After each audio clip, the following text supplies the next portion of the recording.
여러분 안녕하세요. 이번 영상은 이제 수능 마지막 10일간을 어떻게 보내야 될지 이제 거기에 대해서 제가 여러분께 조언을 드리는 영상이고, 그리고 제가 여러분께 이제 마지막 올해 수능을 보는 분들께 마지막으로 이제 드리는 편지 같은 영상입니다. 먼저 제가 수능 전주랑 수능주 이렇게 두 개의 주로 나눠서 여러분께 어떻게 행동해야 될지 말씀을 드릴게요. 먼저 수능 전주에는요, 첫 번째로 환절기이기 때문에 여러분이 좀 건강에 신경을 쓰셔야 돼요. 이게 항상 11월에는 좀 날씨가 갑자기 추워지는 경우가 있거든요. 그러니까 저도 항상 이 11월에 좀 알았고, 그래서 수능 전날에 실제로 몸살 감기로 아파 본 적도 있고, 그래서 수능날 아픈 채로 수능을 친 적도 있습니다. 그렇기 때문에 좀 여러분이 환절기라는 걸 좀 염두에 두고 좀 옷도 따뜻하게 입으시고 따뜻한 물 많이 드시면서 체력 관리하는 게 첫 번째고, 그리고 두 번째로는 이제 그 수학 실전 모의사는 제가 봤을 때 이 수능 전주는 한 3개 정도면 적당하지 않나 싶어요. 뭐 4개, 5개 이렇게 풀어봤자 이제는 피드백 할 수 있는 시간도 얼마 없기 때문에 저는 수능 전주에는 3개 정도 수학은 풀면 좋겠고, 과탐은 뭐 더 많이 풀어도 좋고, 이제 국어나 영어 같은 경우에도 뭐 한두 개면 적당하다고 생각을 합니다. 그렇게 실전 모의사는 풀면 좋겠고요. 이제 진짜 이제 중요한 건 수능주기 때문에 전 수능주에 대해서 좀 집중적으로 얘기할 건데요. 수능주에는 먼저 수학 실전 모의사는 전 한 해만 풀면 좋겠어요. 수능이 목요일인데 이제 수요일은 엄청 바쁘고요. 화요일 날은 또 체력 관리를 해야 돼서 여러분이 월요일 날 수학 실전 모의사 한 해 정도를 풀면 좋겠고요. 이제 국어나 영어는 좀 얘기가 달라지는데, 저는 국어는 이제 할 수 있을 만큼 최대한 실무든 아니면 다른 비문학 지문이든 읽으면서 많이 풀었으면 좋겠습니다. 제가 여러분께 강조하고 싶은 게, 이제 언어, 즉 국어나 영어 같은 이런 언어는요, 마지막으로 갈수록 감각이 중요합니다. 비문학을 예로 들었을 때 한 달 정도 비문학 지문을 아예 안 읽다가 갑자기 비문학 지문을 읽는다고 하면 되게 글이 뻑뻑하게 읽히고 문제도 잘 안 풀리고 이런 느낌을 받은 걸 여러분이 느껴본 적이 있을 것 같은데, 반대로 이야기해서 여러분이 수능이 가까워질수록 텍스트 읽는 양을 좀 비대하게 늘리면 글이 훨씬 더 수능날 잘 읽히고, 그리고 좀 글이 더 빨려 들어온다는 느낌을 받을 수 있습니다. 그렇기 때문에 저는 수능 5일 전, 그러니까 수능주라고 얘기는 했지만 수능 전주인 한 주말부터 시작해서 저는 그 국어나 영어는 최대한 많은 텍스트를 읽으려고 했어요. 이때 국어 같은 경우에는 기출 텍스트 외에도 낯선 텍스트까지, 기출 텍스트 반절, 낯선 텍스트 반절 해가지고 기출만 익숙하게 보지 않고 좀 낯선 것도 계속 풀면서 좀 텍스트 읽량을 늘렸고요. 영어 같은 경우에는 새로운 걸 많이 풀기보다는 풀었던 지문을 다시 여러 번 읽으면서 좀 문장 해석 같은 것도 좀 더 매끄럽게 하려고 노력을 했고, 그리고 내 문제풀이 사고 과정도 원래 그 기출을 풀었던 풀이 과정과 유사하게끔 좀 정리하려고 노력을 했던 것 같아요. 그러니까 요약을 하면요, 그 국어나 영어 같은 언어 영역은 막판으로 갈수록 텍스트 읽는 양을 늘리는 게 필요하다. 이때 국어 같은 경우에는 기출 반절, 그리고 낯선 지문 반절로 최대한 많은 이제 지문을 접하려고 했고요. 특히 비문학에서 이걸 좀 많이 노력을 했어요. 그리고 영어 같은 경우에는 저는 익숙한 지문들로, 익숙한 기출 지문들을 반복해서 읽으면서 최대한 문장을 매끄럽게 해석하고 내가 문제 푸는 사고 과정을 정리하려고 노력을 했던 것 같습니다. 그 외에는 이제 탐구 영역 공부하면서 보냈고요. 이제 수능 전날이 정말 중요하기 때문에 이 수능 전날에 대해서 좀 이야기를 하고 싶은데요. 수능 전날에 여러분이 이 3가지를 꼭 했으면 좋겠는 게, 첫 번째는 고사장을 미리 가보는 거고요. 두 번째는 식단 관리를 하는 거고요. 세 번째는 잠을 푹 자기 위한 조치를 하는 건데, 이 3가지에 대해 제가 차근차근 알려드릴게요. 첫 번째로 수능 당일에 고사장을 가는 건데, 여러분이 이 수험표를 받고 그리고 수능 고사장이 어딘지 수능 전날 이렇게 통지를 받으면 최대한 빠르게 그 학교를 가보는 게 중요하다고 생각합니다. 저는 수능 당일날 고사장을 최대한 빨리 가서 여러분의 위치가 어딘지 확인하고 그에 따른 대비책을 강구하는 게 좀 중요하다고 생각을 하고요. 두 번째로 수능 당일날 이제 시험 보는 와중에 이제 대변을 보러 가면 안 되잖아요. 이제 그러지 않기 위해서 여러분께 필요한 게 수능 전날의 식단입니다. 그러니까 저는 그래서 수능 전날에 튀긴 걸 안 먹었고 돼지고기 들어간 걸 안 먹었어요. 고기를 또 아예 안 먹으면 제가 또 편식하는 사람인데 좀 어렵잖아요.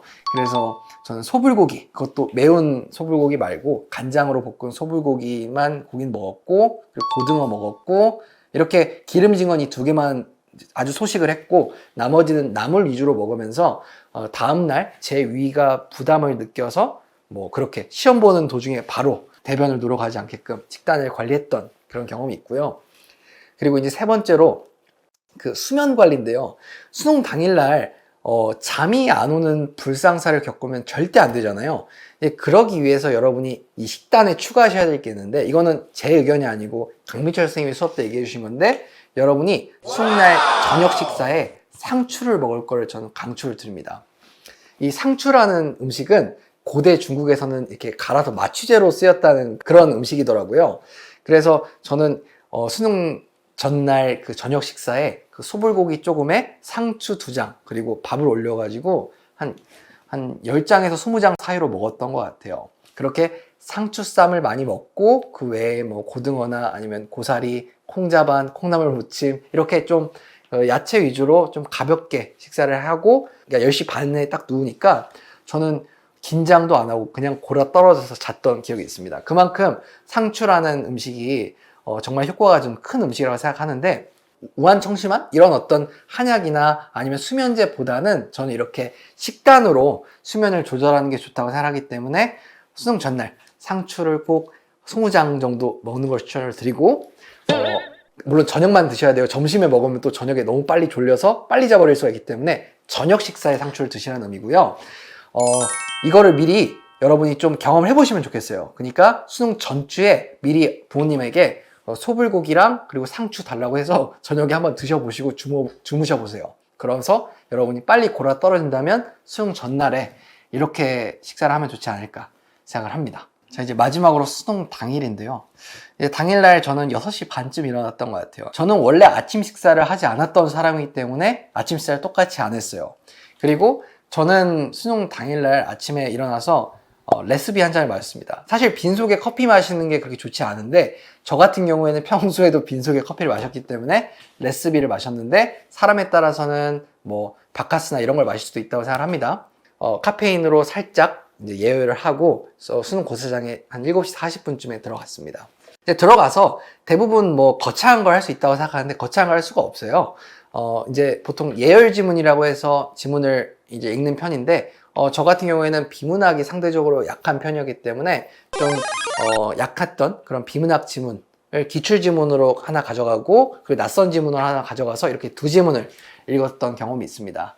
이렇게 두 개의 지문을 그냥 문제를 푼다 이런 느낌보다도 앞서 언급한 것처럼 우리는 그 전날까지 해서 최대한 국어 텍스트를 많이 읽으면서 국어 감각을 끌어올렸기 때문에 이렇게 기출은 그냥 기출 지문 하나랑 낯선 지문 하나를 보면서 그냥 끌어올렸던 그런 그 텍스트 읽는 감각을 다시 한번 상기를 하고, 그리고 바로 금방 담당하시는 시험 감독관 분들이 들어와서 여러 가지 설명을 하고 8시 40분에 시험이 시작이 될 겁니다. 이 시험이 시작되기 전까지가 사실 수능에서 가장 큰 고비예요. 왜냐하면 수능이 시작되고 나면요, 보통은 그 국어만 끝나면 이제는 평소 모의고사 같이 느껴지거든요. 그래서 국어가 정말 중요하고, 그렇기 때문에 저는 수능이 가까워지면 질수록 수능 5일 남기고부터는 국어에, 그러니까 텍스트 읽는 양을 엄청나게 늘리는데 여러분이 시간을 많이 할애하셨으면 좋겠다는 거예요. 아까 이야기를 못한 게 하나 있는 게, 저는 5일부터 수능 1일 전까지로 올라갈수록 y는 x 함수를 그리면서 텍스트 읽는 양을 계속 늘려갔어요. 그렇게 국어의 어떤 감각을 절정으로 끌어올린 채로 국어 시험을 보는 게 저는 중요하다고 생각합니다. 그렇게 국어 시험을 딱 볼 때 또 하나 중요할 게 이제 그 첫 장을 넘기는 그 타이밍이 중요해요. 저 같은 경우에는 제가 시험장에서 가장 먼저 그 첫 장을 넘겼던 기억이 있어요. 저는 뭐 풀지도 않았는데 넘기는 그런 행위는 하지 않았고, 제가 제일 빨리 풀어서 넘겼던 걸로 기억하는데, 여러분도 그런 거에 영향을 받지 않았으면 좋겠기 때문에 여러분이 어느 정도 풀다가 애들이 너무 다 빨리 넘긴다 싶으면 여러분도 넘기고 그냥 다음 문제 푸셔도 저는 좋다고 생각을 해요. 물론 그 한 문제를 붙잡고 끝까지 푸는 게 맞는 스타일이라면 그렇게 첫 장을 좀 늦게 넘기셔도 상관없지만, 그래도 수능 날 그 첫 장을 넘기는 게 좀 영향을 많이 미치거든요. 자, 그렇게 이제 국어 영역은 이 첫 장을 넘기는 것과 그리고 그 전날까지 해서 국어 텍스트를 많이 읽어주는 것, 이게 제일 핵심이었다고 생각하고요. 이제 10시 반에 이제 수학이 시작을 하는데 이제 수학에서 가장 핵심은 사실 답개수죠. 제가 이 영상 링크에다가 뭐 제가 분석한 건 아니고 이제 오르비의 답개수를 분석한 어떤 그런 글들을 좀 첨부를 할 건데 저는 이 답개수도 여러분이 미리 연습을 해서 좀 맞춰보는 거를 충분히 연습을 해야 한다고 생각하고 어떻게 찍을지까지 다 대비가 되어 있어야 한다고 생각합니다. 그렇게 여러분이 답개수까지 고려해서 이제 수학을 푸는 게 중요하다고 생각을 하고요. 딱 수학 시험이 끝나고 나면 학생들이 답을 맞추기 시작합니다. 뭐 30번이 주관식 답이 뭐였는지, 뭐 29번이 뭐였는지 막 이런 것들을 얘기를 하는데 그거를 진짜 가만히 저는 안 두고 싶어도 그게 들리거든요. 근데 저 때도 그거를 다 학생들이 이야기를 했고 그 답들을 제가 들었는데 제가 푼 답이랑 다른 거예요. 근데 저는 제 수학 실력에 확신이 있었기 때문에 내가 맞고 저 학생들이 틀리다라고 그런 확신이 있었는데 실제로 수능 끝나고 시점해 보니까 제가 당연히 다 맞았었고 그 학생들이 틀렸더라고요. 그렇게 좀 수학 답 맞춘 거를 듣지 않는 게 가장 좋겠지만 듣더라도 내가 맞다는 좀 확신을 갖고 여러분 흔들리지 않았으면 좋겠습니다. 그리고 이제 점심 식사를 할 때는 여러분이 너무 많이 먹는 건 좋지 않아요. 좀 빠뜨린 게 있는데 식사로 저는 죽보다는 그냥 도시락, 밥을 싸우는 걸 추천합니다. 그래서 밥도 그냥 밥 조금에 저는 소불고기 그리고 그러니까 전날 먹었던 식단에서 그 고등어랑 상추 정도 빼고 그냥 그대로 저는 싸와서 먹었던 것 같아요. 죽 같은 경우에는 점심쯤 되면 진짜 눅눅하게 눌러붙기 때문에 정말 비추를 합니다. 그렇게 저는 그 전날 저녁 식단과 똑같이 점심을 먹고 절대 과식하지 않았어요. 진짜 소식하면서 왜냐하면 영어 듣기 시간에 되게 졸리거든요. 과식을 하면. 그래서 진짜 밥은 반 공기만 먹고 소불고기도 조금만 먹고 반찬 위주로 먹으면서 그 식사를 가볍게 했고요. 대신에 이제 그렇게 영어 시간 전에 식사를 적게 하면 배가 엄청 고파져요. 과탐이나 사탐 시험 보기 전에. 저는 그렇기 때문에 그 영어와 과탐, 사탐 이 시간 전에 간식을 먹으면서 간식은 이제 초코바 위주로 먹으면서 저는 좀 그 배를 불렸던 것 같아요. 이 정도 얘기했으면 제가 수능 당일까지 해서 여러분께 좀 주의해야 될 내용들은 다 말씀을 드린 것 같아요. 이제는 이렇게 너무 정보에 치우친 얘기 말고 제가 하고 싶은 얘기를 할 건데요. 제가 지금까지 너무 노잼으로 영상을 만들었기 때문에 좀 이번 마지막 영상의 마무리는 좀 재미있게 만들려고 노력을 할 건데 벌써부터 재미가 없죠. 어쩔 수가 없는 것 같아요. 저라는 사람 자체가 그렇게 재밌는 사람이 아니라서 재미는 없는데 제가 여러분께 총 4가지 말씀을 드리고 올해 영상을 마무리하려고 합니다.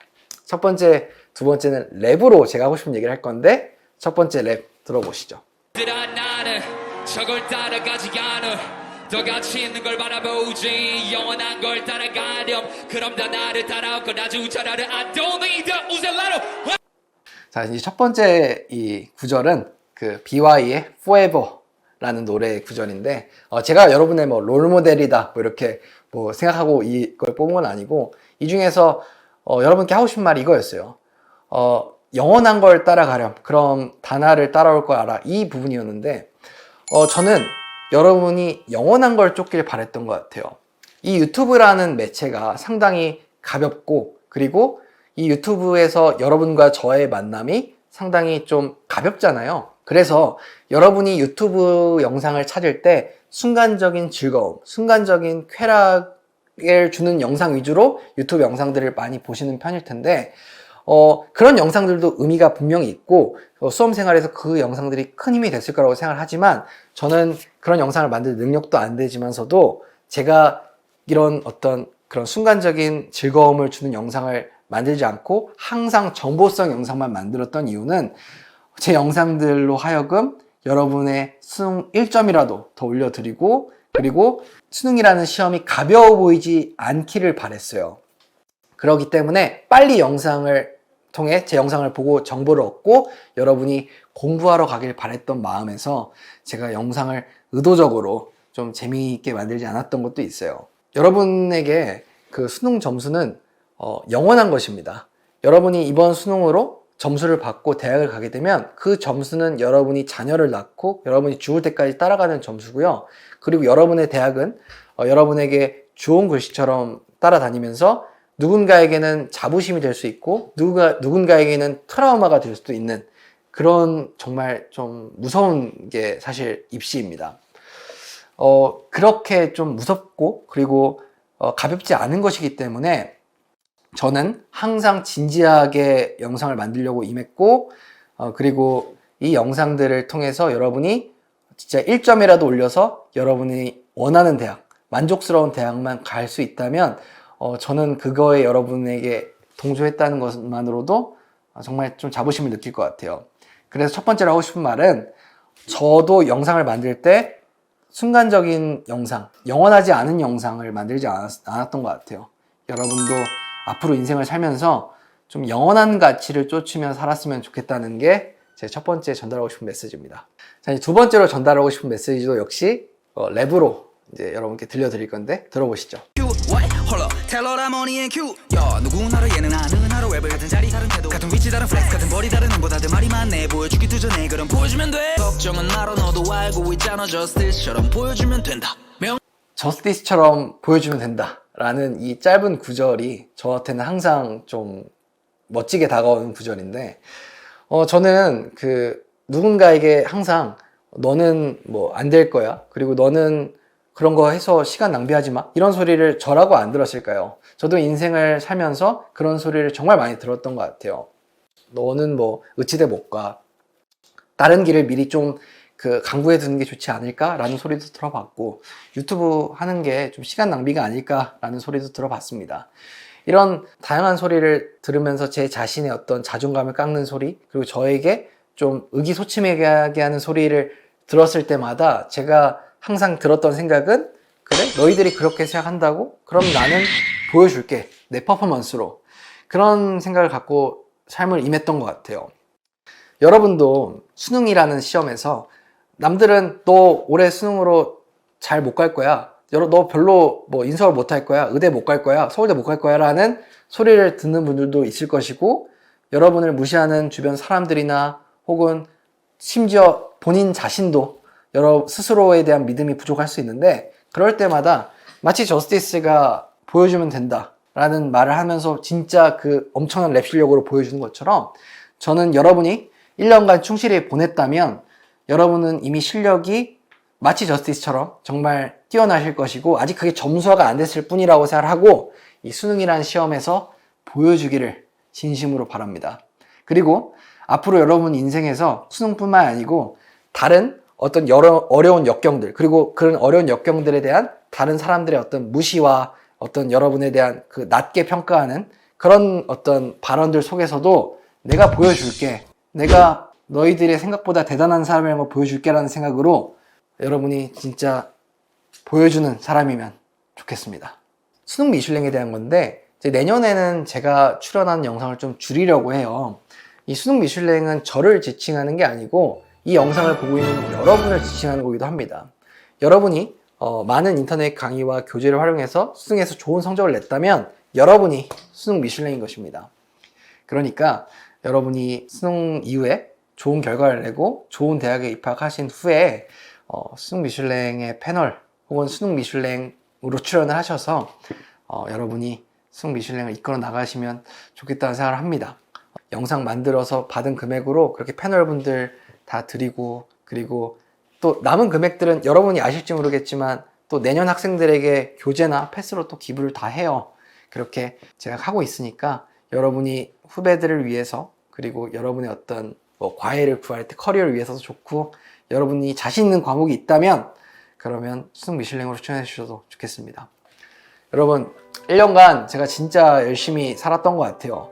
정말 많은 수학 NG를 풀었고, 정말 많은 실전 모의고사를 풀었으며, 정말 많은 강의를 들어봤어요. 이렇게 또 학업과 병행해서 노력을 했던 건 진심으로 여러분이 수능 점수 잘 받고 좋은 대학 가기를 바랬던 것 같아요. 여러분이 진짜 잘 되셨으면 좋겠습니다. 수능에서 진짜 성공하셨으면 좋겠고, 수능 잘 보고 댓글 달아주세요.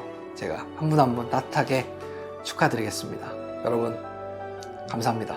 그리고 여러분의 수능의 성공과 그리고 앞으로 찬란한 20대를 응원합니다. 감사합니다.